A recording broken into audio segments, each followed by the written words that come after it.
넘어가서 시편 23편 한 절 한번 더 보겠습니다. 시편 23편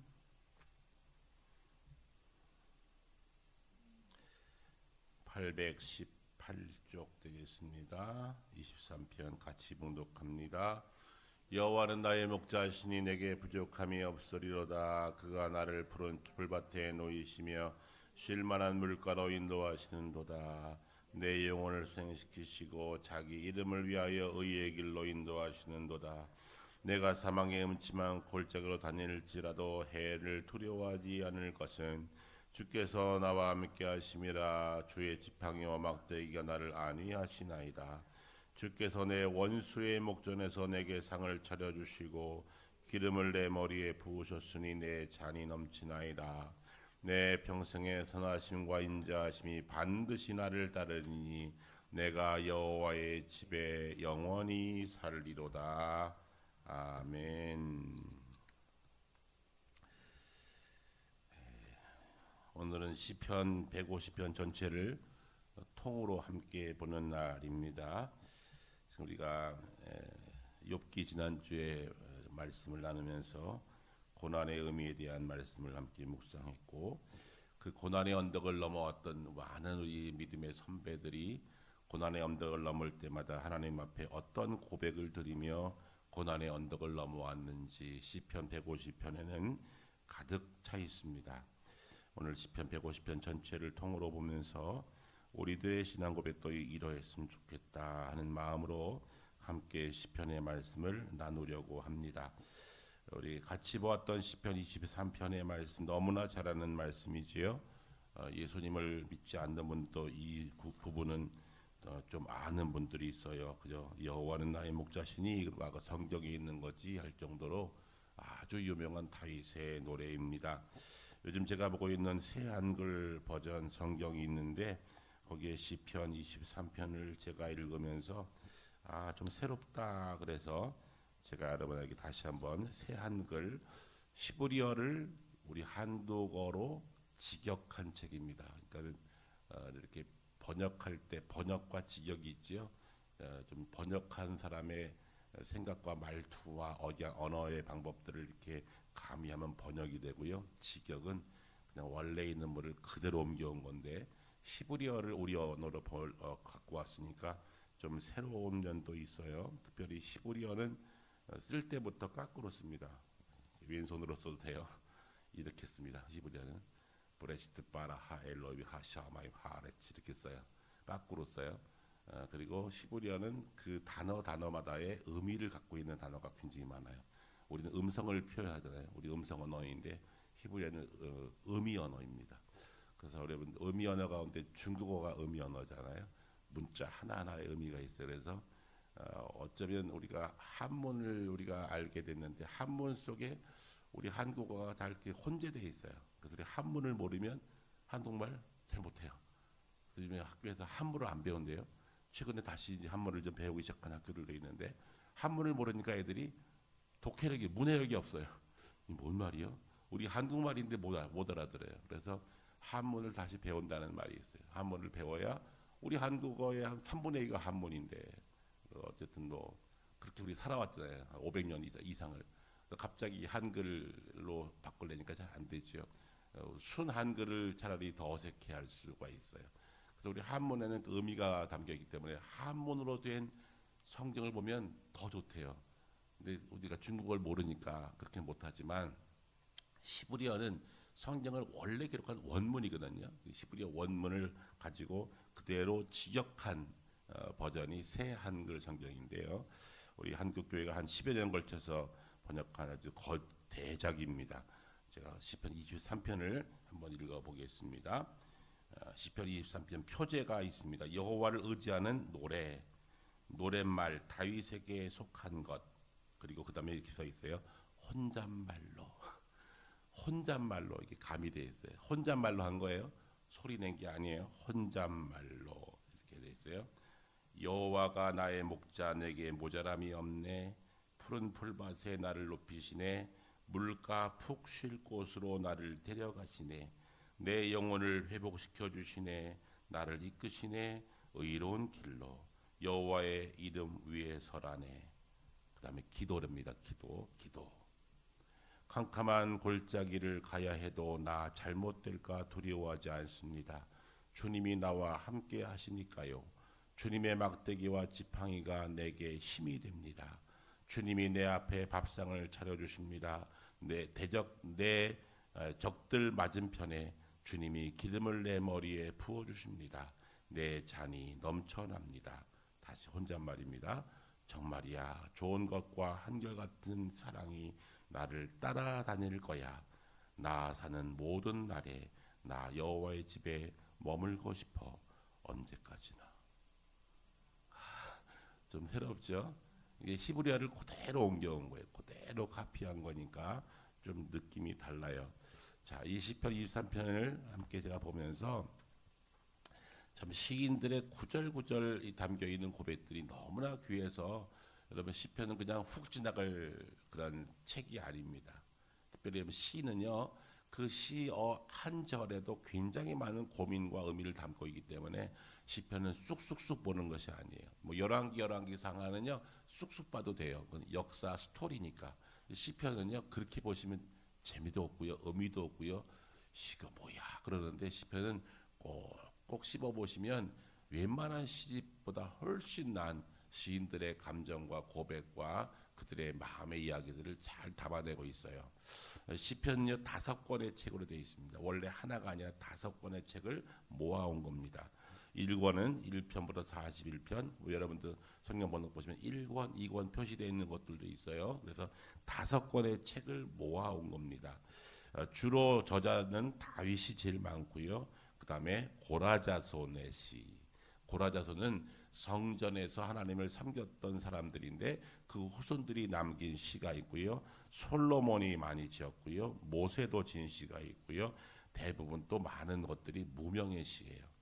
당시에 히브리인들 가운데 신앙을 지키면서 힘겹게 신앙을 지켜왔던 히브리인들의 무명의 시들이 많이 담겨 있습니다. 우리가 시편을 노래하는 이유는 우리는 일생 동안 하나님을 찬양하도록 만들어졌기 때문에 그렇습니다. 정말로 그런가요? 이사야서에 그 말씀이 있죠. 이사야 41장에 이 백성은 내가 나를 위하여 지었나니 나를 찬송하게 하려 함이라. 하나님께서 우리를 창조하신 이유는 하나님을 찬송하게 하려고 우리를 지었답니다. 여러분 산에 가면 새가 지저귀지요. 시끄러워요. 좋으세요. 새가 먹통이 됐어. 새가 안 짖어. 새가 울질 않아. 그러면 새가 아닌 거예요.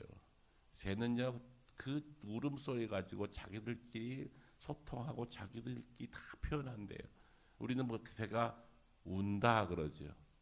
우리 한국 사람들은. 외국에서는 새가 노래한다 그래요.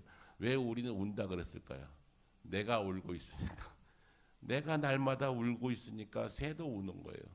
그런데 우리 서양 사람들은 새가 노래한다 그래요. 여러분 울든지 노래하든지 다 거기는 감정이 담겨 있잖아요.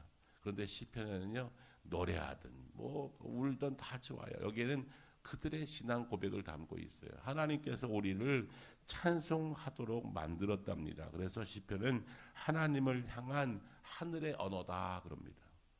멋있는 말이죠. 하나님을 향한 하늘의 언어를 담고 있어요. 그러니까 여러분 시편을 곱씹어 자꾸 묵상하시면 그 한 절 한 절들이 어떤 때는 나를 위로하고 나를 격려하고 나를 책망하기도 하고 나에게 바른 길로 인도하기도 하고 많은 것들을 담고 있어요. 특별히 시편 119편은 굉장히 길지요. 한숨에 읽을 만한 책이에요. 119편이 한숨에 읽을 만한 책인데 이 시편 119편은 하나님의 율로와 법도와 규례와 하나님의 말씀이 얼마나 귀한 것인지를 시인은 긴 노래로 하나님께 노래하고 있어요. 그러니까 성경을 읽어야 될 필요성을 잘 못 느끼겠다 그럴 때 시편 119편을 한번 읊조리시면 성경 봐야겠네 그런 마음이 생겨요. 그래서 시편 119편은 하나님의 말씀을 찬양하는 시입니다. 하나님의 말씀을 찬양해요. 그래서 거기 보면요. 율법, 증거, 법도, 율례, 계명, 판단, 말씀이라는 말이 나와요. 반복돼서 나오는데 내가 여호와의 율법과 그의 율례와 그의 계명과 그의 판단과 그의 말씀을 사랑하나이다. 이렇게 나와요. 이것이 다 하나님의 말씀이에요.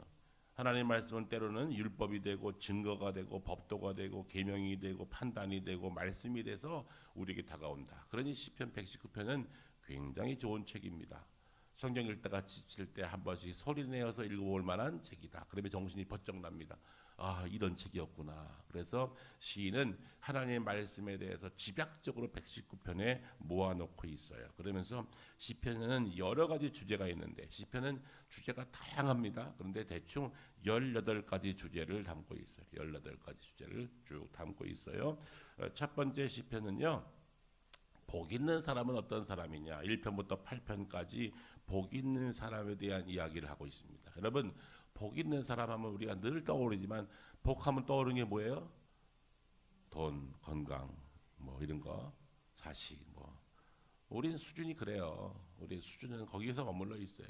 돈 하면 복하면 바로 돈이 떠오르고, 복하면 바로 건강이 떠오르고, 복하면 바로 자식들의 명예가 떠오르고. 그러면 자식이 잘 못되고 건강하지 않고 돈이 없으면 저주받은 겁니까? 아니라는 거예요. 성경은 그렇게 말하지 않아요. 그러니까 진짜 복이 무엇인지를 시편 1편부터 8편까지 아주 상세하게 말씀하고 있어요. 그러면 돈 많은 것이 복이 아닙니까? 복이에요. 복인데 복의 전부는 아니라는 거죠. 여러분 물질의 복 받기 원합니다. 좀 세게 하세요. 세게 좀 받아야 돼. 이거 우리 받아야 돼. 근데 물질의 복이 복의 전부는 아니다. 건강의 복 받기 바랍니다. 근데 건강만이 복의 전부는 아니다는 거예요. 이해하셨죠? 사도 바울은요 안 건강했어요. 명예는 높았어요. 배운 것도 많았어요. 그런데 사도 바울이 말을 잘 못했대요. 참 말을 못했어요. 사도 바울은 말을 못하니까 주로 글을 썼어요. 사도 바울이 말 잘했으면 서신이 없었을 거예요. 나는 사도 바울이 말을 잘못한 게 할렐루야 감사해. 아니면 말로 해버렸으면 그거 누가 남겼겠어요. 물론 그 후대손들이 남기긴 했겠지만 이렇게 정확하게 갈라디아, 에베소, 빌립보, 골로새 이게 있었겠냐고요. 하나님이 그에게 말을 어눌하게 하사 글을 남겼어요. 그래서 소아시아 모든 교회들과 후대 모든 교회들이 읽을 만한 하나님의 마음을 담은 서신들을 가득 남겨놨어요. 사도 바울이 말 못한 게 은혜라니까요. 그건 얼마나 답답했겠어요. 눈도 잘 안 보여서 글 써도 잘 못 쓰죠. 말은 잘 못하죠. 가진 건 많은데 표현이 안 돼. 배운 건 많은데 이게 안 돼. 굉장히 답답했어요. 바울은요 논쟁도 많이 했어요. 바울이 담긴 서신들이 굉장히 많이 있거든요. 그런데 바울은 그렇게 힘들었지만 그는 자신은 복 있는 자라고 말합니다. 행복한 자라고 말합니다. 무엇이 행복이냐? 바로 그 얘기를 시편에 담고 있어요. 그 다음에는 하나님을 향한 믿음에 대한 이야기가 10편부터 18편인데 여기는 하나님의 공의에 대해서 하나님께 탄원하는 글들을 많이 담고 있습니다. 시편 19편부터 27편은 깊은 탄식의 노래예요. 자, 저는 이걸 좀 중요하게 여기는데요. 시편 19편부터 27편이 깊은 탄식의 노래. 그 중에 23편이 중앙에 있어요. 23편이 깊은 탄식의 노래랍니다. 우리는 다윗이 풀밭에 딱 누워서 삐리리 놀아가면서 이렇게 여유작작하게 이렇게 여호와는 나의 목자시니 내게 부족함이 없으리라 한 줄 알았더니 그게 아니고 깊은 탄식의 노래에 정점이 있어요. 뭐가? 시편 23편이. 시편 23편은요 노래지만 탄식의 노래예요. 탄식의 노래. 얼마나 힘들고 얼마나 어려웠으면 하나님 다 없어요. 지금 인간들 다 떠나고 나는 이거 지금 왕이 될지 말지 막 정말로 힘들고 어려울 때 여호와는 나의 목자시면 내가 부족함이 없습니다. 여호와가 나의 목자 내게 모자람이 없네라고 노래하면서 그는 시편을 노래합니다. 이어서 35편부터 41편에는요. 하나님은 공의로운 심판자이십니다라는 것을 노래합니다. 그 이어서 2권에 넘어갑니다. 2권에 가면 42편부터 2권 두 번째 책인데요. 여기에서는 하나님은 나의 도움이십니다. 그러면서 애타게 하나님을 찾습니다. 사슴이 시냇물을 찾아 헤매듯이 내가 주를 찾기에 갈급합니다. 이게 시편에 담겨 있지 않습니까? 그래서 하나님 나의 도움이시라 42편의 말씀인데요. 애타게 찾고 있어요. 자, 그런 중에 제가 좀 지나왔는데 시편 8편 한번 펼쳐 보실까요?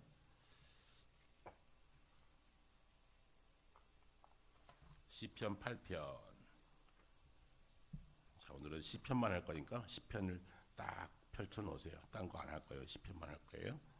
시편 8편. 자, 8편 말씀 보겠습니다.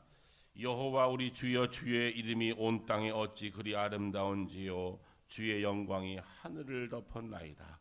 주의 대적으로 말미암아 어린 아이들과 젖먹이들의 입으로 권능을 세우시며 이는 원수들과 보복자들을 잠잠하게 하려 하십니다. 주의 손가락으로 만드신 주의 하늘과 주의 베풀어 두신 달과 별을 내가 보오니 사람이 무엇이기에 주께서 그를 생각하시며 인자가 무엇이기에 주께서 그를 돌보시나이까. 그를 하나님보다 조금 못하게 하시고 영화와 존귀로 관을 씌우셨나이다. 주의 손으로 만드신 것을 다스리시게 하시고 만물을 그의 발 아래에 두셨으니 곧 모든 소와 양과 들짐승이며 공중의 새와 바다의 물고기와 바닷길에 다니는 것이니이다. 여호와 우리 주여, 주의 이름이 온 땅에 어찌 그리 아름다운지요. 자, 이 시편은 어떤 때 시편을 노래했을까요? 다윗이 가장 곤고함에 처해 있을 때. 뒤에 보세요. 주의 대적으로 말미암아 어린 아이들과 젖먹이들의 입으로 권능을 세우시며 이는 원수들과 보복자들을 잠잠하게 하려 하심이라. 사울에게 쫓길 때, 원수들에게 쫓길 때, 군사들에게 쫓길 때 이 시편을 노래했답니다. 여러분, 당시에 다윗이 쫓기는 것은요, 술래잡기 하는 게 아니에요. 잡히면 죽어요. 지금 술래잡기 하는 게 아니라고요. 잡히면 끝이에요. 인생 끝. 뭐 사울이 뭐 살살했겠습니까? 군사들 풀어서 저거 죽여. 정적들을 제거해야 되니까 죽여야 되는 거예요. 다윗이 목숨 걸고 도망 다니는 거예요. 목숨 걸고 살냐 죽느냐의 기로에서 도망 다니는데 그 도망 다니면서 이 시편을 노래합니다. 여호와 우리 주여, 주의 이름이 온 땅에 어찌 그리 아름다운지요. 아름다워 보일까요? 여러분, 아름다워 보이겠어요? 그런데 신앙의 눈으로 다시 보니 하나님의 섭리, 저 새들의 지적임과 모든 창조 질서 속에 함께 하신 그 하나님이 내가 믿는 하나님이라면 저 대적자들을 하나님께서 막아줄 줄로 내가 믿습니다. 그러면서 하나님께 뭐하고 있다? 노래하고 있다. 노래하고 있다. 제가 그 아래 보시면요, 8장에 기띔에 맞춘 노래 그래서 있어요. 기띔에 맞춘 노래. 기띔이 뭐예요? 귀뜸인가요? 기띔이 뭐예요? 기띔. 기띔이란 히브리 사람들이 쓰는 용어인데요, 신나고 흥겨운 가락, 그런 뜻이에요. 신나고 흥겨운 히브리인들의 가락에 이 시를 얹혀서 노래 불렀답니다. 지금 신나고 흥겹습니까? 죽어 지금 죽는 순간인데 다윗은 이것을 기띔에 맞춰서 이 시편을 노래했대. 무슨 말이냐? 흥겨운 가락에 이것을 넣었다는 거예요. 무슨 말이냐면요, 너무 살기가 힘들어. 막 죽고 싶어. 지금 막 정적들이 너무 많아. 주변에 내 편에 하나도 없는 것 같아. 막다른 골목에 있어. 그때 우리가 이렇게 노래하라는 거예요. 내가 매일 기쁘게 순례의 길 행함은 주의 팔이 나를 안보함이요. 그렇게 하라는 거예요. 되냐고 그거. 이게 돼야 신앙이라는 거예요. 이 시편은요, 그래서 그냥 볼 책이 아니라는 거예요. 기띔의 바울, 이 다윗은 힘들고 어려운데 자신의 마음을 담아서 히브리인들의 흥겨운 가락에 이 가사를 얹혀서 하나님을 노래했답니다. 이게 다윗의 신앙입니다. 이어서 다윗은 하나님은 의인의 기도에 귀를 기울이시는 분이십니다. 54편부터 66편까지의 말씀. 그 다음에 하나님은 복의 근원 되십니다. 67편부터 72편 말씀. 여기까지가 2권이 되겠고요.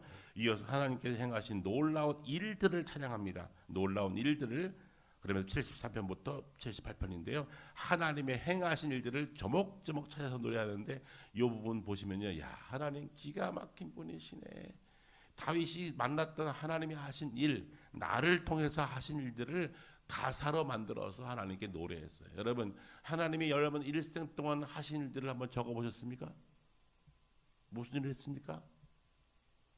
없어요? 하나님이 나에게 하신 일들을 적어보라는 거예요. 다윗은 하나님께서 행하신 놀라운 일들을 찬양합니다. 73편부터 78편까지 쭉 노래합니다. 이어서 하나님께서 거하시는 장막 성소에 대해서 노래하고요. 주의 길을 따르는 자들에게 힘을 주신 하나님에 대해서 또 이어서 노래합니다. 이것이 3권까지고요. 이제 4권은 능력과 아름다움이 충만한 하나님을 찬양한다. 하나님 어떤 분이시다? 능력과 아름다움이 충만하신 분이시다. 그래서 90편부터 102편까지 노래하고요. 마지막 103편보다 106편, 여기 4권의 마지막인데 하나님께서 베푸신 놀라운 사랑을 찬양합니다. 자, 보세요. 하나님의 사랑을 찬양해요. 103부터 106편 보면요, 기가 막힌 하나님의 사랑을 고백해요. 사랑의 고백이에요. 그런데 그 고백 어떤 고백이냐? 하나님께서 내게 베푸신 놀라운 그 사랑을 고백합니다. 여러분, 우리가 신앙 고백하면서 제일 많이 할 것은 사랑 고백이거든요. 하나님이 나를 이토록 사랑하시다니. 돌아보시면 좋은 일만 있었습니까? 그렇죠. 죽고 싶은 일이 왜 없겠어요? 요즘 사람들은 죽고 싶으면 죽어. 이게 문제예요. 죽고 싶으면 죽어. 오늘도 판사 하나가 죽었더만. 김건희 재판하신 양반이 죽었어. 고등법원 판사가 죽었어. 그분이 어떻게 인생을 살아왔겠어요. 그런데 재판 형량을 검사가 구형한 거에 2배를 때리시는 양반이거든. 근데 그 양반이 오늘 아침에 죽었어.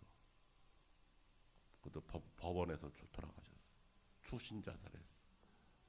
전 보면서 그분이 뭐가 부족했겠어. 판사가 뭐가 부족해. 그러면 그분이 살아온 역정들은 얼마나 거기 사시하고 고등법원 판사 되려면 쉬웠겠냐고요. 근데 죽어버린다니까. 왜 죽어? 진짜. 근데 요즘은요, 그냥 힘들면 죽어요. 여러분 죽지 마세요. 하나님이 죽이실 거니까. 그만. 그리고 죽이실 거예요. 이제 그만해라. 하나님이 그만할 때까지는 못 죽어요. 내가 그래서 자살이 무섭다는 건, 자살은 살인이에요. 나를 죽이는 거니까. 그러니까 죽으면 안 돼요. 물론 그 마음은 이해됩니다. 죽고 싶을 정도로 힘든 마음은 저는 공감해요. 오케이, 그럴 수 있어. 그렇다고 죽으면 안 돼요. 오늘 바로 이 얘기예요. 하나님이 베푸신 놀라운 사랑을, 이 시편 103편부터 106편 내용을 보시면요, 다윗이 너무 힘든데 그 너무 힘든 가운데 하나님의 사랑을 기억하니까 살만한 거예요. 이해되셨어요? 하나님이 나를 향한 그 사랑을 노래하면서 견디는 거예요. 하나님 그동안 나를 베푸신 사랑 이토록 크십니다. 하나님께서 베푸신 그 사랑을 내가 하나님께 노래합니다. 그러면서 하나님께 찬양을 올려드리고 있어요. 그래서 시편은요, 볼 때마다 은혜가 돼요. 자, 보실까요? 제가 한 곳만 볼게요. 시편 103편입니다. 877쪽인데요. 여러분 잘 아시는 시편이에요. 많이 봤으면 잘 알고 안 봤으면 모르겠지. 저는 잘 아는 거라고 생각해요. 이제 5년 동안 봤는데 이거 모른다면 안 돼. 칭하게 안 보는 분은 칭하게 안 봐. 여러분 보세요. 시편 103편입니다. 내 영혼아 여호와를 송축하라. 내 속에 있는 것들아 다 그의 거룩한 이름을 송축하라. 내 영혼아 여호와를 송축하며 그 모든 은택을 잊지 말지어다. 뭐예요? 베푸신 사랑이 잊지 마라. 누가? 자기한테 하는 거예요. 내 영혼아, 너무 힘들어. 그가 내 모든 죄악을 사하시며 내 모든 병을 고치시며 내 생명을 파멸해서 속량하시고 인자와 긍휼로 관을 씌우시며 좋은 것으로 내 소원을 만족케 하시야 내 청춘을 독수리같이 새롭게 하시는도다. 여호와께서 공의로운 일을 행하시며 억압당하는 모든 자를 위하여 심판하시는도다. 야, 지금 다윗은 이미 심판했어, 사울을. 하나님은 공의로운 분이야. 하나님이 심판하실 거야. 그러면서 자신은 죽일 기회가 왔는데 안 죽이잖아요. 사울을. 왜 안 죽여요? 하나님이 손볼 거니까. 지수스로 죽더라고요. 지수스로. 이게 바로 다윗의 마음이었어요. 이어서 볼까요? 저 아래 보십시오. 8절 여호와는 긍휼이 많으시고 은혜로우시며 노하기를 더디하시고 인자하심이 풍부하시도다 자주 경책하지 않으시며 노를 영원히 품지 아니하시로다 우리의 죄를 따라 우리를 처벌하지 아니하시며 우리의 죄악을 따라 우리에게 그대로 갚지 아니하셨으니 하는 말씀을 담아서 계속 자신의 영혼이 낭망하지 않도록 하나님의 베푸신 은총을 기억하며 하나님을 노래합니다. 이게 다윗의 견딜 에너지였어요. 여러분 살기 힘들거든 돌아보시며 그동안 내게 베푸신 은총을 기억해 보세요. 그러면 지금의 고난을 이겨낼 수 있을 만해요. 죽지 말라고요. 살아야 돼요. 왜요? 사명이 있으니까. 내가 살아있는 이유는 사명 때문입니다. 내가 이곳에 있는 이유는 사명 때문에 있는 거예요. 하나님은 거저두는 인생에 아무것도 없어요. 지나가는 풀벌레도 사명이 있어요. 걔네 때문에 자연이 돌아가는 거거든요. 그러니까 하나님은 거저두는 생명이 하나도 없어요. 그러니 살아있는 곳에서 내가 왜 사나 그러지 마시고 사명 따라 산다 그러고 살아가세요. 언제까지? 하나님이 죽일 때까지. 죽겠다 하지 마시라고요. 곧 있으면 죽을 거니까. 언제? 그날에. 그러니까 하나님께서 베푸신 일들을 기억하면서 하나님을 노래하라 그 얘기지요. 마지막 5권에 보면 107편부터 118편까지는요. 우리의 사정을 아신 하나님. 그래서 하나님께서 나의 사정 아시지요. 자기의 마음을 탄원시해요. 내 사정 아시지요. 그러면서 하나님께 우리의 사랑을 아신 하나님을 노래합니다. 마지막에 119편 앞에 말씀드렸죠. 하나님의 율례와 법도와 계명과 하나님의 말씀들을 높여드리면서 하나님의 말씀을 찬양합니다. 이어서 120편부터 134편은요. 기가 막힌 노래인데요. 120편부터 134편은요. 주의 성전에 오르는 자의 기쁨을 노래합니다. 그래서 제가 주일날 예배 부름할 때 예배 부름을 제일 많이 인용하는 데가 바로 시편 120편부터 134편의 말씀이에요. 얼마나 주옥 같은지. 이 말씀 때문에 저는 예배 부름을 만들기가 너무 편해요. 여러분 예배로 나오십시오 할 때 제가 제 말로 하는 게 아니라 여기 시편 120편부터 134편의 말씀을 인용해서 하는 거예요. 인용해서 말씀을 그대로 따와요. 왜냐면요. 다윗은 하나님의 성소에 올라가기를 그렇게 사모했어요. 다윗 시절에 성전이 있었다 없었다? 없었어요. 다윗 때는 성막 시대예요. 성전 시대는 솔로몬 때예요. 그런데 다윗은요. 이미 하나님의 성전에 올라가고 있네. 기가 막힌 거죠. 아직 성전이 없어요. 성막 시대예요. 다윗은 성전도 못 봤어요. 솔로몬 때 성전 졌잖아요. 그런데 성전에 오르는 노래를 미리 불러요. 미리. 야, 여러분 토요일 밤을 어떻게 보내십니까? 내일 주일인데 결혼식이 있거든. 토요일 가야 돼. 결혼식을 가야 돼. 결혼식은 일생에 한 번이고 주일은 매일 있는데 그렇게 스스로 합리화시키잖아요. 이렇게 해서 주일 빼먹어. 결혼식 가. 물론 이런 일이 한두 번 아니겠지만 여러분 주의 성전에 올라가는 것이 얼마나 귀한지 주의 성산에 오르는 것이 얼마나 귀한지 하나님을 비옵는 것이 얼마나 귀한지 제가 그런 분에게 이런 말씀을 드려요. 목사님 제가 1년 전에 예약된 거예요. 예배는요 영원 전에 예약된 거예요. 한 주일에 하루는 하나님께 드려라. 힘들면 뭐 일부 예배 드리고 가세요. 가까운 동네 여기 일부 예배 많이 드려. 우리 교회는 없지만 아무 데나 가자. 다 하나님의 집이니까. 어찌든지 이날은 1시간 하나님께 정 안 되면 집에서라도 1시간 예배 드려요. 그리고 일하시면 돼요. 그리고 바쁘면 그 일하셔. 어째 뭐라고요? 하나님의 전에 오르는 그 마음을 하나님 받으시는 거예요. 이해되셨어요?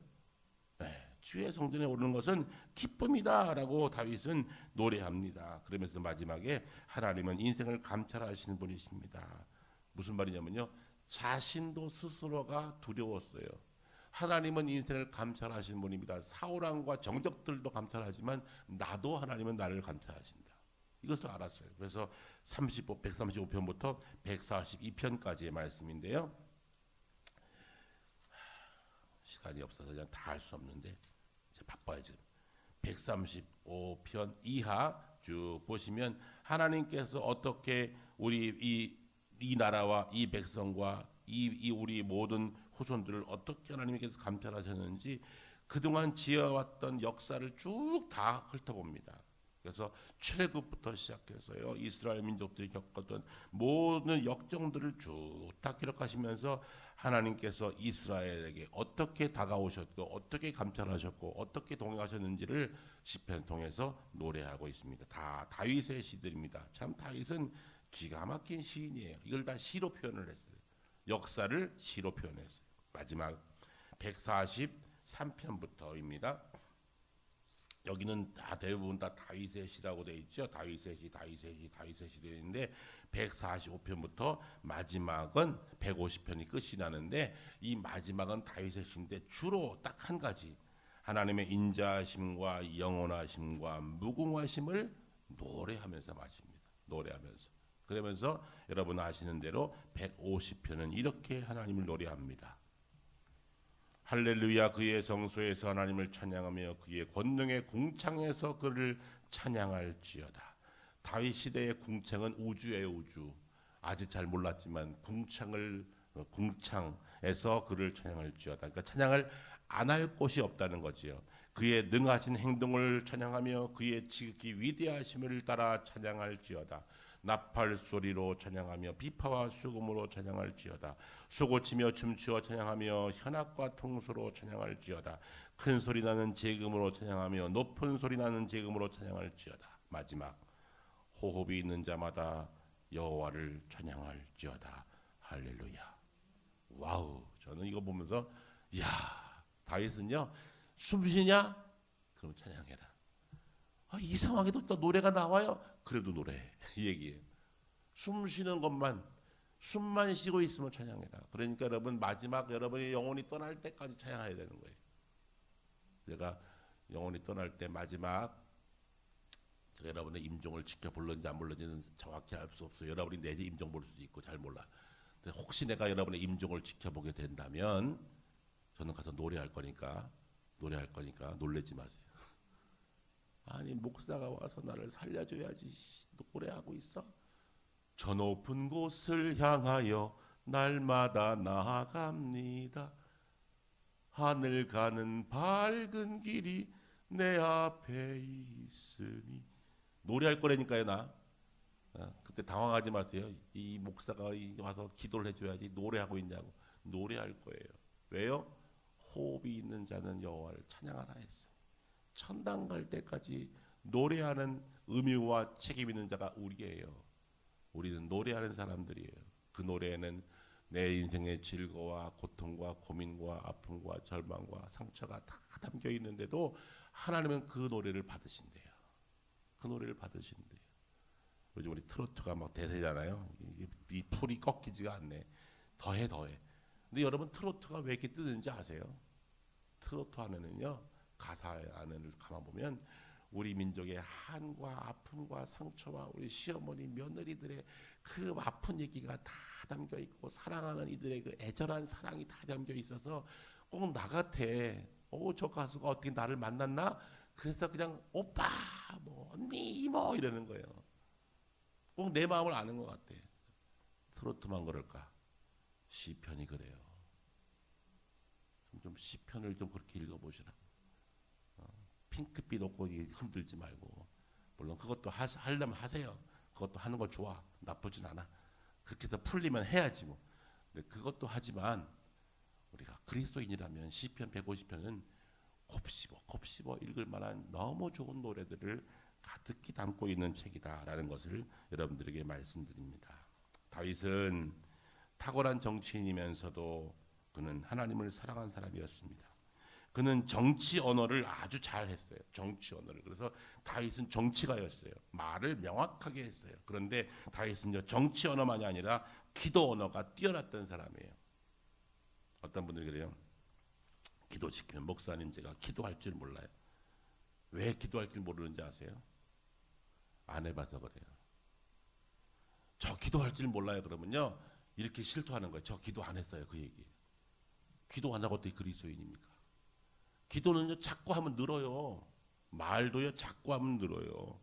여러분 다윗이 노래했던 것들요 하나하나 보시면 다윗의 기도 언어가 가득 담겨 있어요. 여호와는 나의 목자시니 하는 말과 시작해서 내 말과 내 말과 마음의 묵상이 주께 연락되기 원합니다라고 하는 말씀. 내 입에 파수꾼을 세우사 내 입술의 문을 열어주소서. 다윗은 기도가 안 될 때 이걸 불렀어요. 내 입술에 파수꾼을 세우사 내 입술의 문을 열어주십시오. 기도가 안 되는 거예요. 막 여러분 진짜 화가 나면요, 진짜 절망스러우면 기도가 안 돼요. 그럴 때 있어요. 그럴 때 어떻게 하라고요? 주여 내 입술을 열어주셔서 내가 주를 노래하게 하시고 주께 기도하게 도와주세요. 이 기도하라는 거예요. 그럼 기도가 또 풀려요. 그럴 때 많아요, 여러분. 답답할 때 여기 앉으면 기도가 안 나와. 그냥 한숨만 나올 때 있어요. 없으셨어요? 있어요? 근데 왜 기도 안 해요? 그냥 한숨만 팍팍 쉬고 그냥 뭐 믿었니 안 믿었니 고만 믿었니 뭐 이제 그만둘까 말까 뭐 이딴 소리 하지 말고 여러분 날마다 기도하셔요. 그 뭐 기도의 문을 열어주시는 거예요. 하나님께서 내 영혼아 여호와를 송축하라. 이 말은 뭐예요? 자신의 영혼을 향해서 노래하는 거예요. 영혼을 향해서 다윗처럼 기도하고 다윗처럼 찬양하고 다윗처럼 기도할 수 하나님의 말씀을 증거할 수 있는 믿음의 사람들이 되시기를 간절히 부탁합니다. 다윗은 위기의 순간에도 찬양을 멈추지 않았던 사람이에요. 심지어 다윗은 블레셋 지역에 들어가서 자신의 적진에 들어가서도 하나님을 노래합니다. 도망갈 데가 어디 없어서 어디로 가요? 블레셋 지역으로 도망가요. 죽을 것 같으니까 유대 땅에 못 있는 거예요. 적진으로 들어가서 미친 척하면서 가도왕 앞에서 침 질질 흘리면서 그러면서도 하나님을 찬양했어요. 이야, 그쯤 되면 미쳐야지. 그쯤 되면 무슨 노래가 나와. 그렇잖아요. 그런데 다윗이 그렇게 하나님을 찬양하고 가드의 악의성 앞에서 미친 체 하면서 죽음을 모면하던 때에도 하나님을 찬양합니다. 억울한 일 당할 때도 기도는 멈추지 않습니다. 다윗이 블레셋으로 도망하기 전에 높 지역의 제사장 아히멜렉의 도움받은 적이 있어요. 그런데 그 도움일 때문에 사울이 제사장 85명을 다 죽여버립니다. 누구 때문에 죽었어요? 다윗 때문에 죽었어요. 자기를 숨겨줬다는 것 때문에 그 지역에 있는 제사장 85명을 몰살시켜버렸어요. 사울이. 진짜 못됐어. 요즘 정치인들은 이게 정치도 아니야. 그땐 다 죽여버려. 제사장들, 그 영적 지도자 85명을 죽여버렸으니 다윗이 얼마나 힘들겠어요. 뭐 때문에? 자기를 숨겨준 것 때문에. 다윗은 그것을 보면서 너무 힘들었어. 너무 힘들어. 그래서 시편 54편을 사울의 공포정치, 공환정치에 숨어 다니면서 시편 54편을 노래합니다. 하나님 원수 갚아주세요. 하나님 원수 갚아주세요. 나 죽겠어요. 그래도 하나님 앞에 시편을 노래합니다. 다윗이 엔게디 광야에 숨어서 도망다닐 때, 사울의 군대가 쳐들어올 때 시편 57편을 노래합니다. 다윗은 수많은 노래를 통해서 하나님께 나아갑니다. 그래서 정적들과 함께 대항하지 않고 끝까지 하나님을 노래했더니 이상하게 하나님이 역사를 바꾸시고 하나님이 손보사 하나님께서 정적들을 다 제거하시고 다윗을 우뚝 왕의 자리로 세워주시는 거예요. 다윗 시대에 통일왕국이 세워졌어요. 여러분 역사는요 현재를 말한다 그러잖아요. 전 지금 정치인들이 이 역사를 잘 봤으면 좋겠어. 내가 제거하려고 하면 너도 죽어. 잘 들으세요. 그분. 내가 제거하려면 너도 죽어. 정치인들 잘. 요즘 보세요. 다 서로 죽이려고 그러잖아요. 요만큼만 나오면 저 인간이 그러면서 서로 뭐 똑같아 다. 다 죽이려고 해요. 저거 죽어야 내가 산다. 그런 사람들 정치하면 무서운 거예요. 저도 부족하지만 나도 부족합니다. 그러나 나는 이렇게 살 겁니다. 이 얘기해야 되는데 다 죽이려고 그래. 다윗은요 남을 죽이려고 하지 않았어요. 너무 괴롭고 일방적으로 당했잖아요. 그래서 다윗은 끝까지 하나님을 노래했어요. 이게 뭐다? 이게 신앙이다. 하나님 믿는 것 참 힘드시죠? 힘들죠?